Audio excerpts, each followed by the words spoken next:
hello વેલો લે નિકામલા બધા સારા છે સબ ઠીક ઠાક એ આજે ફ્રાઈડે છે તબિયત થોડી ધીમે ધીમે ધીમે કાબૂમાં આવી રહેલી છે હજી બી એકદમ ફિટ તો નથી જ પેલું હવા પાણી બધું બદલાય ને તો ફ્લૂ ને બધું લાગેલું છે તો બહુ જ મઠાવે ઠંડી બી બહુ ચેડીને તાવ બી બહુ આવ્યો હે ને તો માણસ ઢીલો જ પડી જાય ને વળી હે ને તે હજુ બી કાબુમાં તો પૂરું નથી આવ્યું પણ તો બી થોડું એમ સારું છે પહેલાં કરતાં રિલીફ છે તો પછી આજે દુકાન પર બેઠો કેટલા દિવસે દુકાન પર બેઠેલો છું આજે ને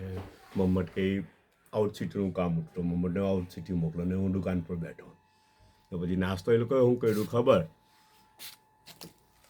બિસ્કિટ મોકલી 5 વાળી મોનેકો પણ ખાલી બિસ્કિટ નહીં બીજું બધું બી છે યાર એને આ છે ને આ ખમણ તમને એવું લાગે ને કે રેડીમેડ છે એને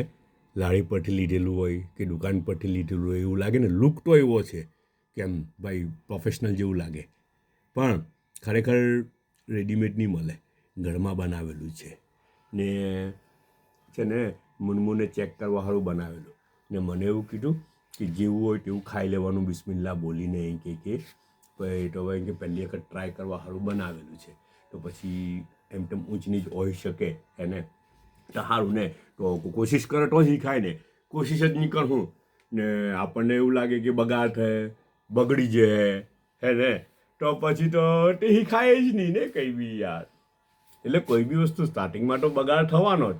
ને બગાડવાનું જ એમાંથી જ પછી ખાય કે કેમ બગાડ્યું શું કર્યું તો બગાડ્યું હવે આવું નહીં કરવાનું બીજી વખત બસ એમ કરતાં સુધારો આવી જાય ને આપણે એવું કહે કે ના બગાડ થાય બગડી જાય નુકસાન થાય તો પછી તો એનું ડેવલપમેન્ટ ને તરક્કી નહીં થાય હે ને કોઈ બી ફિલ્ડમાં કોઈ બી સેક્ટરમાં તરક્કી નહીં થાય શીખવા માટે ભોગ તો આપવો જ પડે ને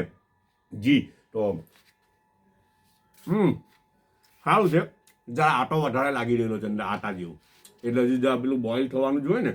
બોઇલ બરાબર નથી થયું ને એટલા સારું કે પાણી બી જરા ઓછું પડેલું છે જોયું તમે જો તમને લાગતું હોય તો ઓકે જરાક પાણી ઓછું પડેલું છે પાણી ઓછું પડ્યું તો બરાબર ચડ્યું નહીં તો પેલું અંદર શું કે પેલું હિજાય એવું કહે ને તેવું થઈ ગયેલું છે અચ્છા તો પછી નેક્સ્ટ ટાઈમ આઈડિયા આવી જાય ને કે આટલું પાણી ઓછું પડે છે હવે પાણી થોડું વધારવાનું જો કેટલું સારું શીખવાનું મળે આનાથી હે ને એટલે ક્વોલિટી ઇમ્પ્રુવમેન્ટ ઓલવેઝ ક્વોલિટી ઇમ્પ્રુવમેન્ટની નિયત રાખે ને તો બહુ મસ્ત ઇમ્પ્રૂવ થઈ જાય ને આ બી ઘરનું છે પાછું ઘરનું છે ને નહીં હું જાઉં છું ફરી જ મોટા લાવેલા હું તો મૂકું ગાજરનો હલવો હોય ગાજરનો હલવો નથી આ તો અફલાટુન છે અફલાટુન અંબાલા ઓહ આ તો યુકેનો હલવો છે ભાઈ